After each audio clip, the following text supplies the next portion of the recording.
Okay. Hello and welcome to Set Yourself on Fire. I thought I'd be take a little break from Resident Evil. I do have another one episode. I just need to edit it, then get it out.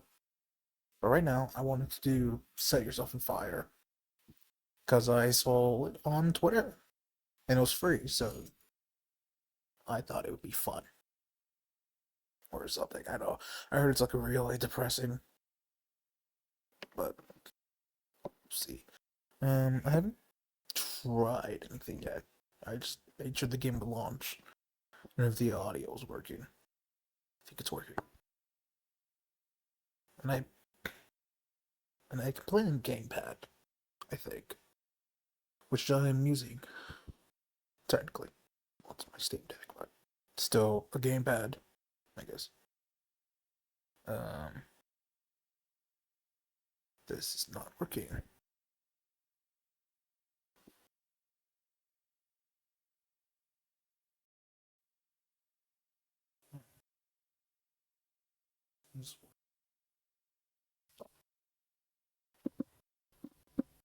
Oh, not working. I just had to click. I thought this shit wasn't working, bro. Another plane flew overhead, quietly tearing through the soft, damp cloth that made up the sky. Meaningless noise. What was it? A loud gunshot set the toaster flying, its metal glistening in the dead sunlight. The sound wasn't meant to be ignored.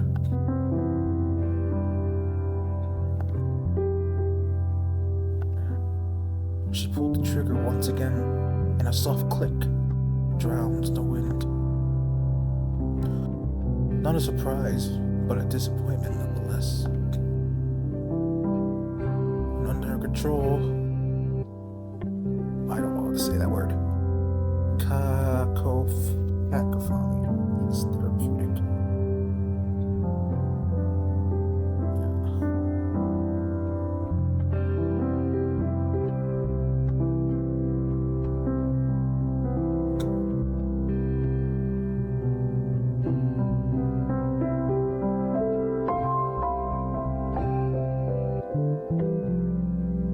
Oh, it really is just pronounced cacophony, okay? Weapons are tame in chaos. She's used to it. Fond of it, even. There's always an intense emptiness embedded in the silence at the end of a session. The quietness followed her. She walked with purpose, direction, hands stirring firmly in the pockets of her army jacket. The road is mostly forest until you reach the town center. Then you start seeing garbage. It's a clean part of town. The garbage is human. Old men, women sitting in their plastic graves, smoking compulsively as if they just realized they didn't smoke enough in their youth. Corpulent workers desperately filling their stomachs to sustain the next hours of labor. Rotting memories flowing into the storm drains, social security numbers with suppressed ambitions, closing businesses, quiet death. There's a strong sense of decay in place. It's understood that growth is nothing but a tangible concept wholly idealistic. Stagnation is the default state of being, and those who dare to hope are seen as demented.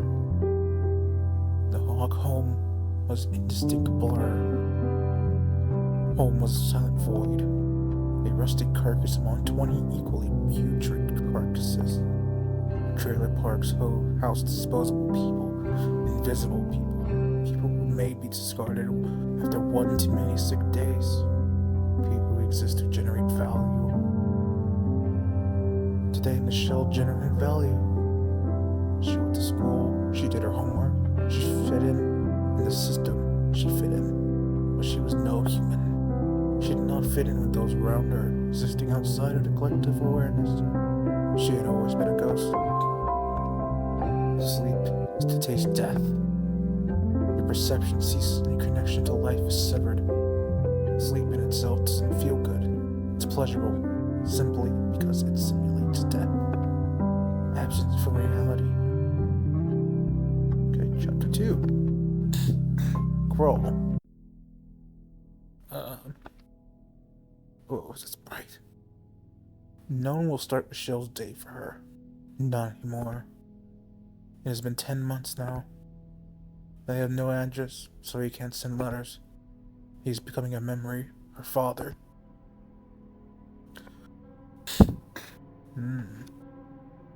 More idea than person. A man consisting mostly of his absence. She doesn't like to think of him in the past tense, but tenses mixes inadvertently. Her father, Oigo, is an intelligent man, not intellectual, but an individual who understood the world better than most. He spoke of war, of the government, the consequences of the past, things most people don't want to hear about. He did not belong in a trailer park.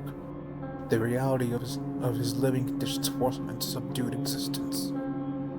Sometimes memories of him feel like dreams. He'll be back. Mrs. Blower.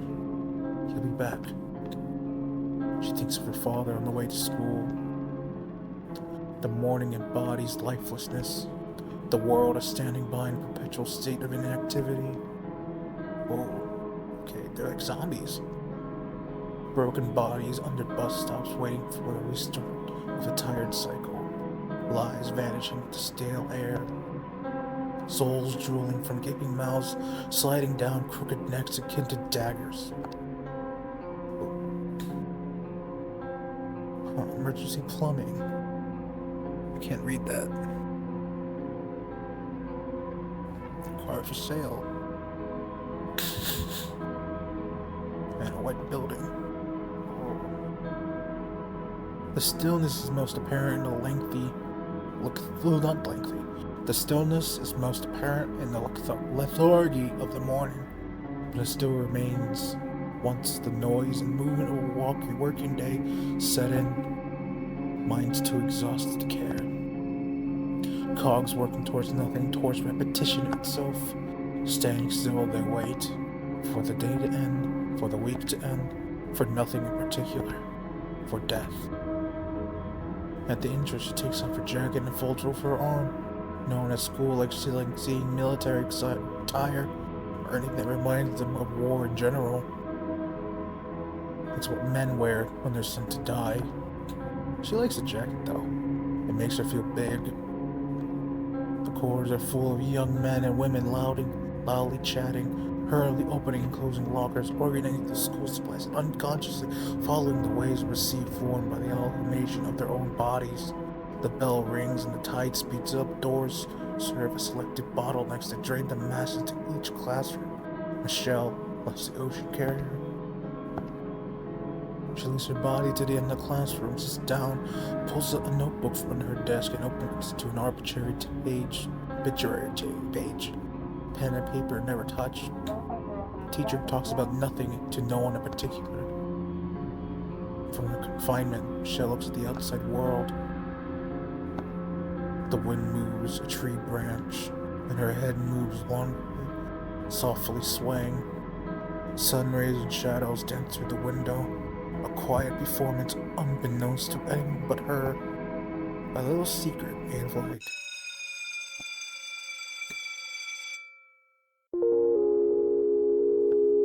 Leaves descend around the students, painted their paths in bright yellows and warm greens. As it goes, she sits and observes these. These are all familiar people, faces she's grown accustomed to over the years. None of them had taken note of her existence. One day she'll find people. She'll be venerated by equals and make friends with those worth the effort. Michelle sees herself as an important person in stasis. Her future awaits her as a decision maker, perhaps even as a astute politician or a skilled artist. For now, loneliness doesn't bother her. She's a woman from underground, awaiting greatness. All she has to do is wait.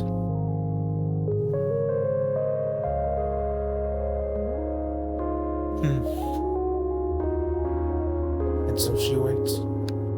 for the year to end, for school to end. It would be the most dreadful fate to end up living a life of mediocrity. And here she is, unable to crawl away from where ideas go to die. I am the storm that is approaching. There's a remarkable emptiness in the streets during this time of day. Most people are confined to their desks and cages, leaving silence to take over. Her footsteps almost echo in the stillness. As expected, the library is empty. The air is thick charged with the smell of old paper and moldy carpet. An even floor forces an ungrateful gait, as if stepping on a mattress. A suffocating quiet tube permeates the space. The library doesn't receive donations often, so any book that hasn't yet been graded by time stands out. Elephant, she observes, taking a tome from the shelf. Michelle finds a comfortable place to read. Elephant title appears alone. A plain white cover. No author's name, no illustrations, no details in the back. A single blank page stands before the start of the text. There are no chapters. That's a lot of text. Decontextualized descriptions of violent murders fill several pages from top to bottom, only occasionally interrupted by snippets of random people's daily lives. 3 paragraphs of friends laughing over coffee, followed by 5 pages dedicated to a single public execution. Sickening, hypnotic. The brutality is narrated in dispassionate, impersonal, almost documental fashion. In its last moments, the book narrates the reader's own murder, alternating between the victim's point of view and that of the killer.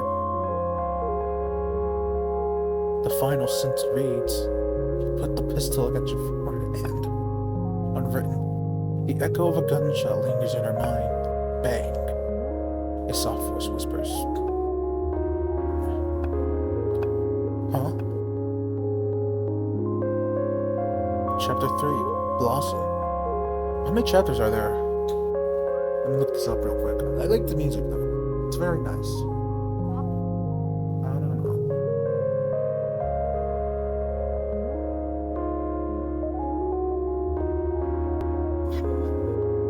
Alright, I can't find any. This game is very niche. It's very niche and it just came out like, literally 2 days ago when I'm recording this, so we're going in blind. Oh, no.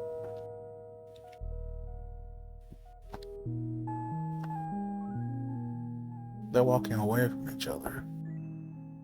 So, what do you do? I work part-time at a diner.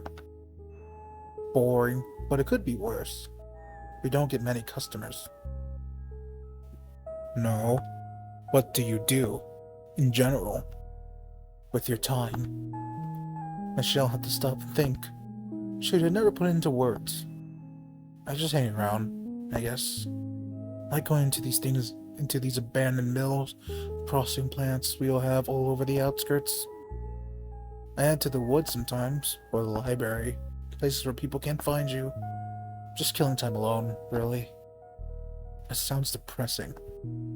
I mean, it isn't just standing around. It's more like exploration. Sometimes I bring stuff to burn. Burn? Like, set on fire? Yeah. Nice. What do you do with your time? Nothing that interesting. I play the guitar, some of my own compositions. I write. I like walking around sometimes, but with no real direction. I guess I'm just killing time too. Seems like that's all we do nowadays. Doesn't sound like you have that many friends. Meh. Most of my friends came and went. Maybe I'm just fun. Michelle wasn't used to company. Walking beside this girl brought her a distinct sense of warmth. It felt like sharing a secret habit with an old friend. Her heart beats a little faster than usual. You never told me your name. I'm Alex. Michelle. Michelle's workplace, a diner called Toby's, was nearby, empty when they arrived. At the rightmost table, a boy read the newspaper. He wore military attire, leather boots, a short black cap, elegant jacket. The latter was very similar to Michelle's jacket. The only difference being the symbol displayed on the sleeve. She had ripped off her coat of arms. He looked remarkably young for a serviceman, only 1 or 2 years older than the girls. The usual Richard? Yeah, he answered without looking. I'll be right back. Alex sat in the corner, at the counter, and looked around. A peaceful silence filled the air, occasionally broken by the turn of a page. It was hard not to feel like an intruder. The universe of calm was not meant to be witnessed. Not by her.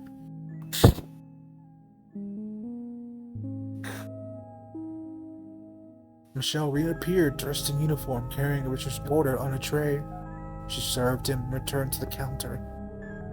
People hate these guys, she comments, bringing Alex a cup of coffee. I don't mind them at all. I just find it strange they're so young. It's what they represent. No one wants to remember there's a war going on. I don't feel like anything's changed since they got here. Whatever, it's too little too late. Suppose something does happen. What are a handful of guys gonna do? A few miles north and you'll see towns full, and I mean full, of military personnel, guard posts, vehicles, all of that. They're always talking about it on the radio. Are you sure it's that bad? Don't you think they'll send more men if it gets to that point? No, not anymore. I don't know if it's because we're in poor town or if they're running out of resources. I got a bad feeling about all this. It's like something horrible is going to happen soon and everyone around us just keeps looking away, waiting until it blows up. Sorry, I don't want to stress you out. Maybe I'm just paranoid. Michelle kept quiet. She just looked outside. Fuck! Scared me. It was a nice sunny afternoon. Clouds in peaceful motion. Treetops swaying in the wind. It didn't look like the world was about to end. It didn't look like the world was about to end. Certainly.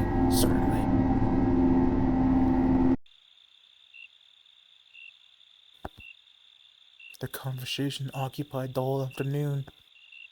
When they left, dusk had already crept into the atmosphere. Did we go to the same school? Michelle asked, trying to examine Alex's face in the dark. Yep, I've seen you around. You got a memorable face. 'Cause of my eyes? She was used to that type of comment. I meant you're pretty. Her heart skipped a beat. Mom. Alex walks home alone. She opens the door and walks into her casket. The door is fake. The windows are fake. The walls are fake. Something produced by a child with a faint idea of what a house should look like. Phew. The furniture is adorned with empty bottles and plastic garbage. The walls and floors are stained with mold. The minuscule living room had an unpleasant stench that's just too hard to describe. It smells of uncleanliness, like the surface itself is rotting, eerily waiting for it to collapse. What the fuck? As the centerpiece lies a fat blob of meat, it protrudes from a small couch-like tumor, surrounded by empty cans and empty bottles, and by emptiness and of itself. Thing groans in an attempt to acknowledge Alex. She rushes to her room. As long as she keeps herself as small as possible, there will not be any disagreements. Alex looks in the mirror, beyond the reflection. Nothing a rough outline suggesting the shape of the person she is. Or tonight, the girl lies without her limbs. The air consumed them. She can't hope to run or crawl.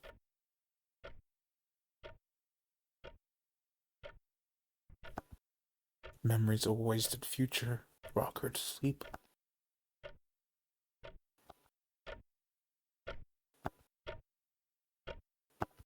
Tick, tock, tick, tock, tick, tock, tick, tock, tick, When I soon pass, I will be gone.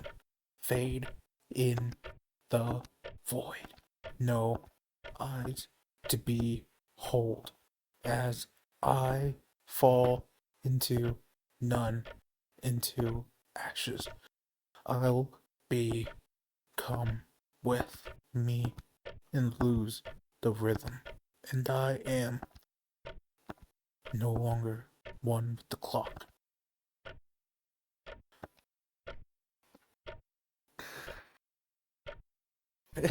It's water. That was not what I was expecting. Jesus.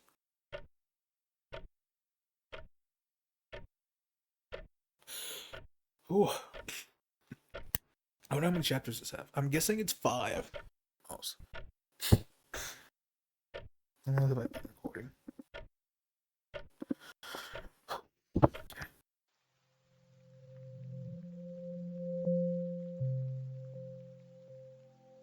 Tired habit. Michelle looked in the mirror. Examining her own reflection was an act of morbid curiosity. She could tell which features had been inherited from her father, but the rest seemed unrecognizable. Half of her face belonged to a dead stranger. Today, surprisingly, the stranger smiled at her. Walking to school, she witnessed the same cynical nothingness from yesterday and the day before she passed through. She passed through the same bridges and the same thoroughfares. Why am I struggling to read? And the same thoroughfares, and the same overpasses, and the same closing stores, and the same meaningless and indifferent people bathing their bruised scalps in the coldness of the sun. Nothing had changed, but something had shifted. She couldn't quite put her finger on it. She was waiting for something, that much was clear. Waiting. Nothing out of the ordinary. Most of existence consists of waiting for the clock to start for your waking day. Waiting for the bus, waiting for class to begin, and waiting for it to end. Waiting for sleep to finally take you away from your consciousness. Moments of distraction masquerade on its purpose. Everything will be lost to time. She vegetated around. No, I don't think that's how you say it. She vagated for the first few periods. The bell rang. Routine. Hey. Well, it's Alex. How's it going? I'm here. Alive, I think. You okay? Yeah. I just can get drowsy around this time. I get it. Everything's so repetitive. It's like this place was made to drain your energy. I have this weird thing I do when the class is especially boring. What is it? I kind of sleep while still being awake. Everyone's sleepwalking to some extent. No, I mean, I can tune out, let go of life, and drift into a state of absence. My body's there, but I'm disconnected from reality.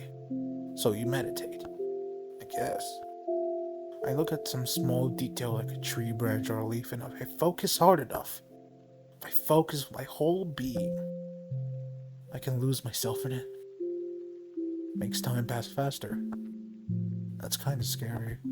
Why? What if you can't find your way back?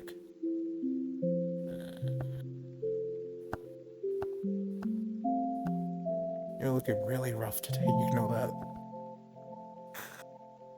It's just what I look like. In general. Are you hungry? A little, she said, wondering exactly what gave it away. I ran out of food for the month. I ran out of food for that month this morning, so I had to. You ran out of food? She asked, taken aback. It's not too bad. I can still eat at work and wait here. I'll be right back. Michelle couldn't understand what reason this girl to have to worry about someone else's meal. Alex came back holding two neatly packaged grilled cheese sandwiches, those really expensive ones from the school's cafeteria. Here, one for right now and the other for later after work. You bought this for me. Just eat it. You need it. Her tone was somewhat blunt. Michelle accepted the gesture hesitantly. Michelle, today's not my shift.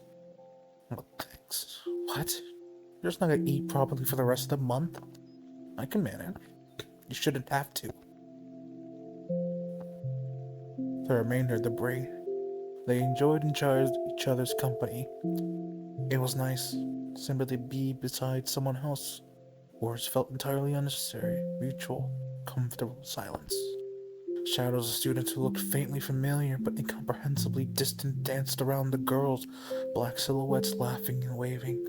They watched specters as one would watch a play. Other humans existed as part of the performative act. Their lives extended no further. Michelle imagined herself as one of the men in Plato's caves. Want to hang out with class? What is this? Oh. Aw. Hey. Nice. You're a pro.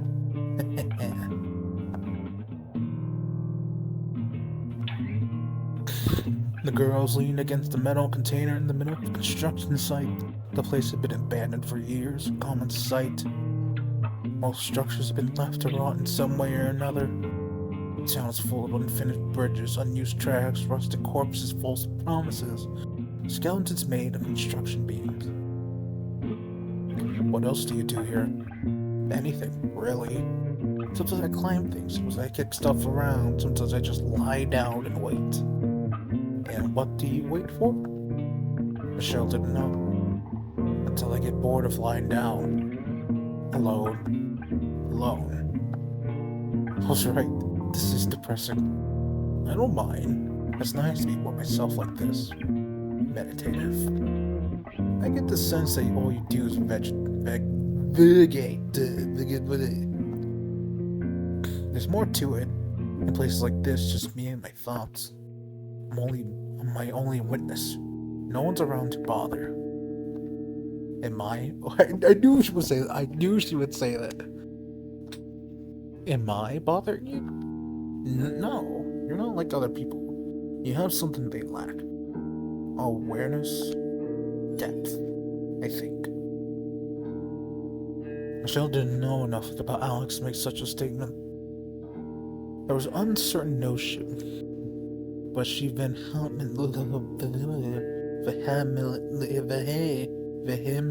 believed in some believed in God.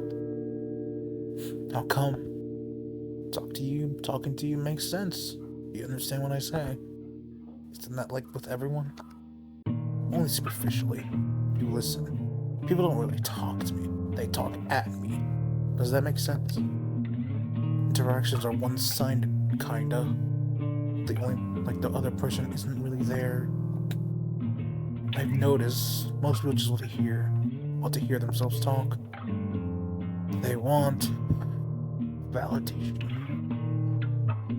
Validation for what? Their opinions, their worldviews, common sense, I guess. Eventually, you learn to tell them what they want to hear. That sucks. I don't want to pretend to be someone else. I mean, not everyone's like that. You're a real optimist. I wish. Places are good substitutes for people. What do you mean? If you hang around long enough, you can become familiar with a place. You start finding secret quirks. Stuff you missed on your first visit. Like making a friend. Let me show you.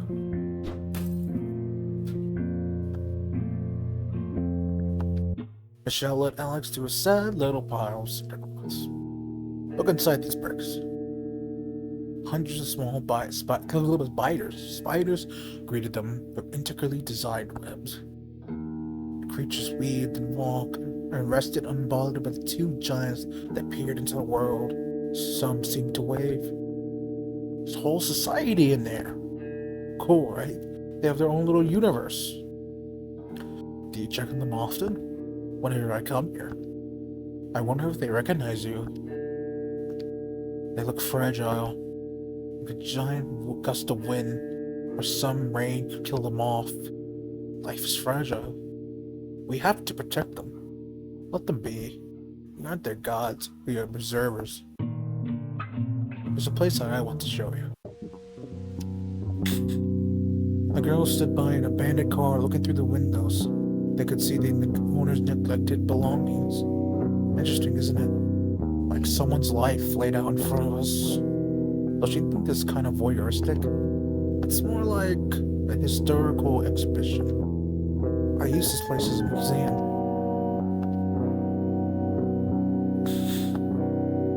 The back seat had been repurposed as a bed.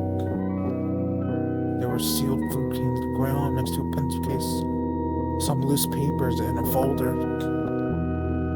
Teddy bear.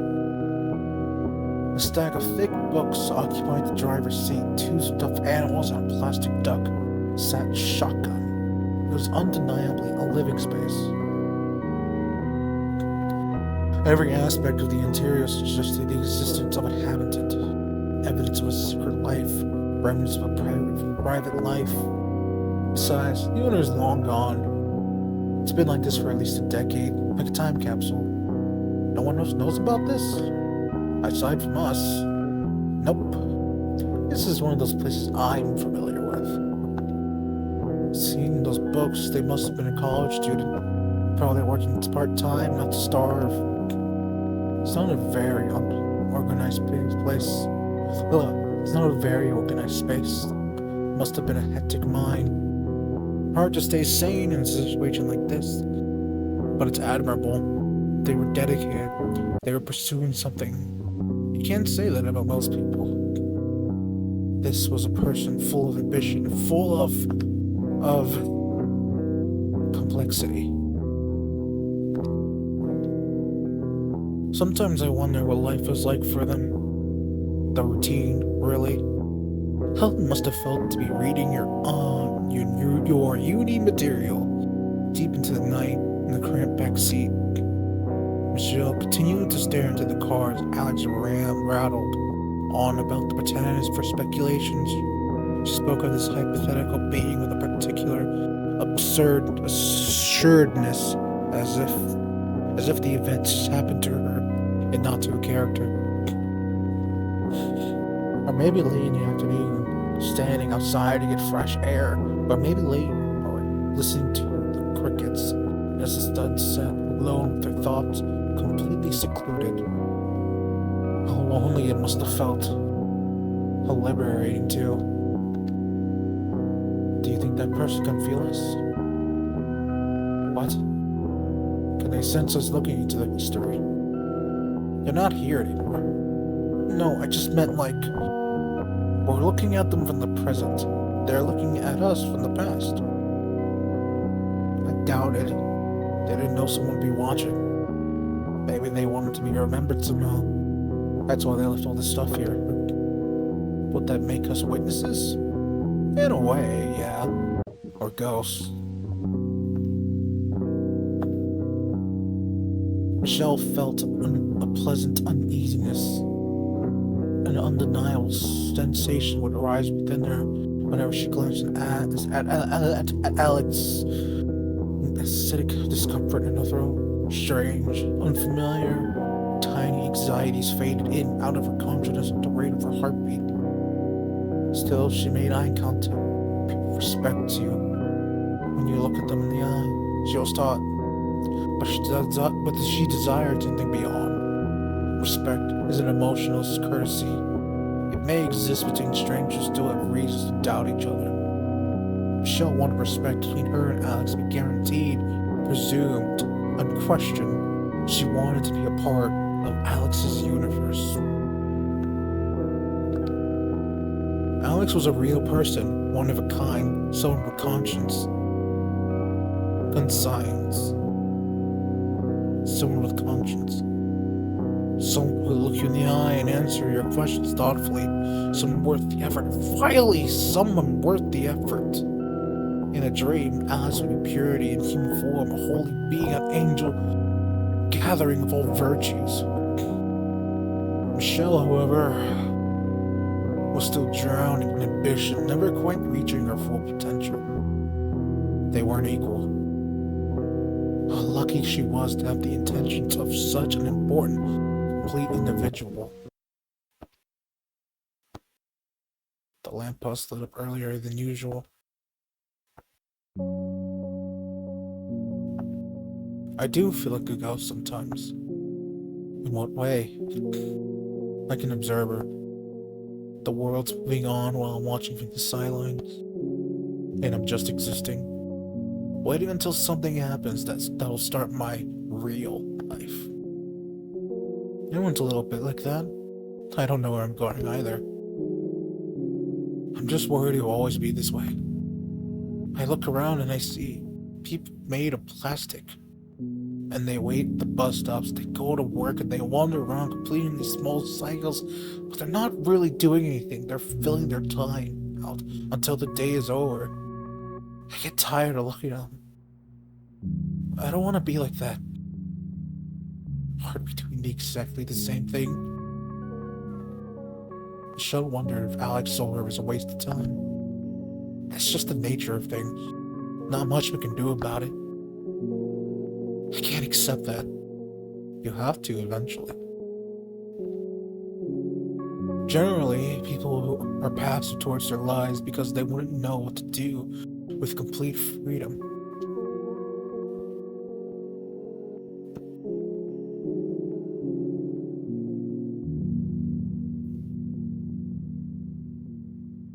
We need those small cycles to have some sense of order.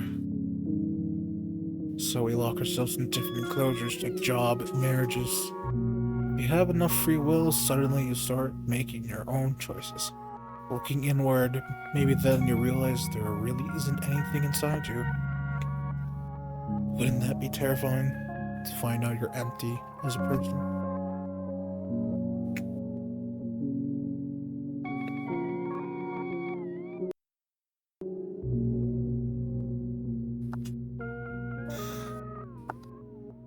And how do I know I'm not empty? I have no idea. I think maybe when others start treating you differently, that's when you know you're a full person. If a lot of people know your name and look up to you, it means you have something special. Something that sets you apart from the crowd. Hollow people follow those who aren't. Being full as a person isn't anything quantifiable. Not by people, anyway. We've had empty leaders before. I'd argue most of our leaders are hollow people. One day you have to look at yourself and realize whether or not you become a real person. One day you have to look at yourself and realize whether or not you become a real person. No one else will do it for you. You a real person? Are you? Not yet. But I feel I have potential. That doesn't mean anything. Everyone has potential. We're all drowning in potential. If you stay still, it's all you have. I have plans. It's gonna get better after I finish school. I'll move out, go to college, do something, be somebody. I won't have to wait around for too long. You're waiting to be somebody? Huh? What are you going to study in college? I don't know yet. What about you? Nothing really interests me. I'll see what happens when school's over. I'll be glad to be alive by then. Are you okay? Just hyperbole. The moon hung in the sky prematurely and unceremoniously. Pathetically, even. How shameful the celestial body was visible to all humanity to repent as a faint stain. Are you hungry? Starving. I know a place around here. I'll buy you something. But I insist.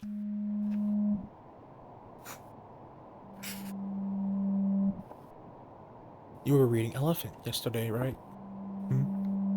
What did you think about it? It's uncomfortable. It's a hateful book. I liked it. Hateful. I thought it was more cold and cynical than hateful. Dehumanizing, I think is the right word. I got the idea that everyone in that world was an alienated idiot. The ones who weren't serial killers anyways. I hated them all.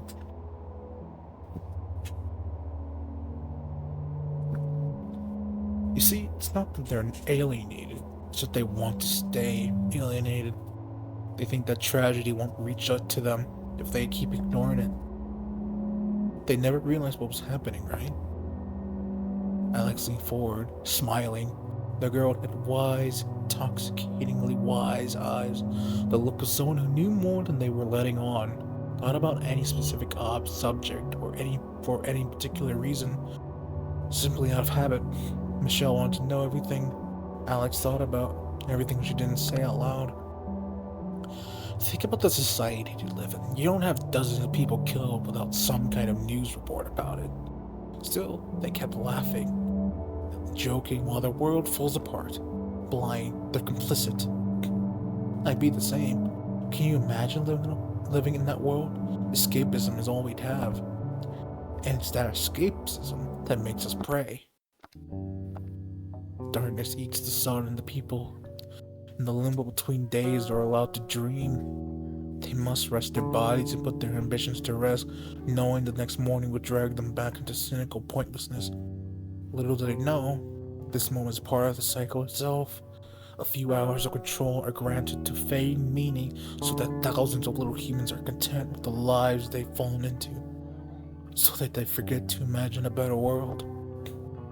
The streets are quiet, imbued with discerning tranquility, similar to that of morning, only the hues have changed. Tomorrow will come, to dismay of many. If only one could sleep forever.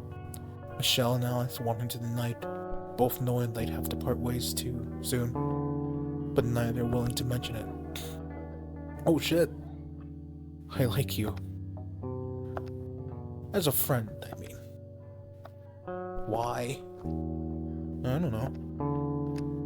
I can't choose to be who we're drawn to. Why do you like me? You bought me food. And you kept me company. But that sounds too much like a trade, doesn't it?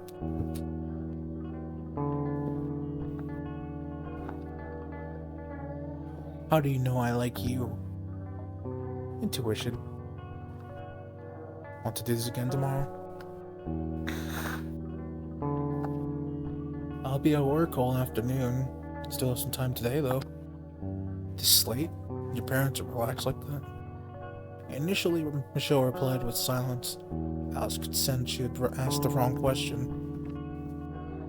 I don't have parents. Army sent my dad away. Been a few months already. Oh. I'm sorry. It's fine. You'll be back once this all blows over. Sorry, I don't want to bring you down. It's okay. I can listen if you want to talk about it.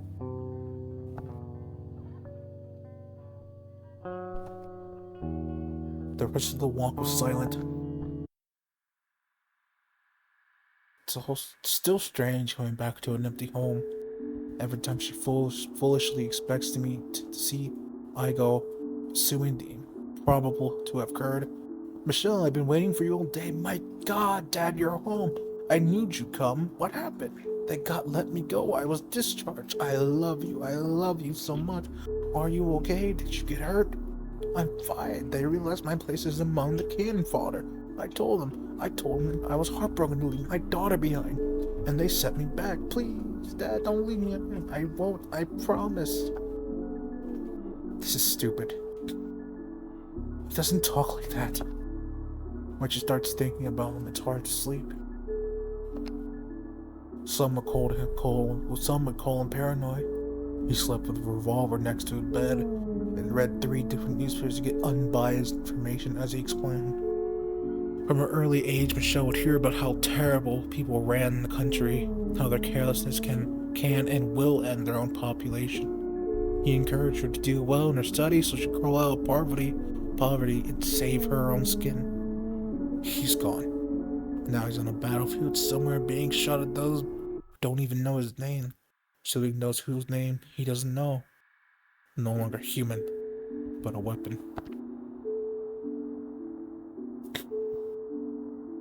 She pulls the gun from her pocket, unloads it, and points it at a wall. His words linger in her mind still. One day, Michelle, someone may want to take you away your freedom. By God, I hope that day doesn't come. But if it does, do not be afraid of taking action. The firearm is a gift from him. He taught her about safety, taught her that weapons are tools, not toys. Taught that they should be only used as a last resort. He would be disappointed in her. She wishes this mattered. Why? Why did this happen to her? Couldn't it have been someone else's father? A thought occurs. She disappeared. She died suddenly. No one will feel her absence.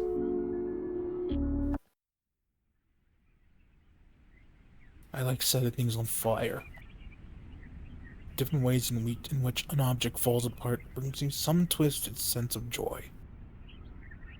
Sad, distant kind of satisfaction. The final moments of any given object are similar to the final moments of any given creature. It's something you notice after watching tiny rodents get killed by cats. Once the feeling teeth crush the head of the spinal cord of the prey, squirming turns into stillness and desperation turns to acceptance. Their limbs slowly falter as their bodies succumb to darkness. The small creature who previously stored a soul becomes an object. It becomes nothing. The occasional spasm may serve as a reminder of what little subjectivity could fit inside their tiny minds that no longer exist. Nerves and pulses searching for a brain that won't answer. So I like burning things. I like to deprive items of purpose, rendering them useless. Objects are not alive, but the soul of an object lies in its purpose, its value. A blender is only a blender until it stops cutting fruit. Then it becomes garbage. It becomes nothing. What is a person with no soul? An object. And an object without value? It was late in the afternoon. Stop. Oh shit. It was late in the afternoon, and the day still hadn't started.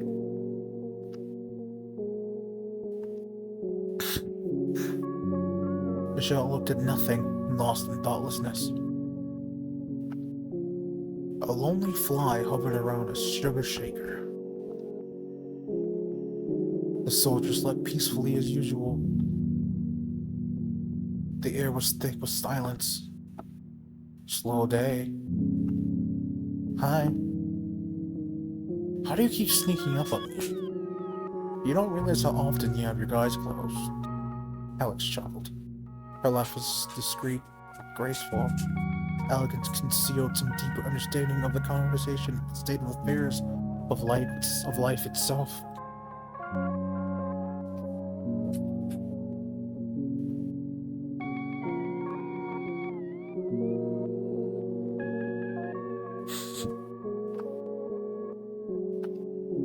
Michelle's stone face spent a few seconds silently staring at her, entranced. You don't smile much, do you? Should I? No, fake smiles are disgusting. Anyway, I just wanted to pay you a visit. Thank God, boredom's been killing me. Can I get you anything? I don't have any money on me. It's on the house.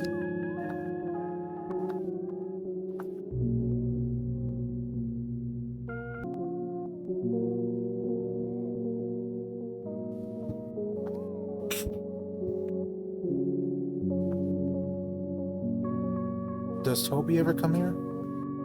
Who? The person this place is named after. Oh, he died 3 years ago. Now it's owned by a company or something. I'm sorry. It's fine. I didn't know him. You're not supposed to feel bad about people you don't know, right? He might have been a great guy. Who knows? To me, death is always a tragedy. I prefer not to think about it too much.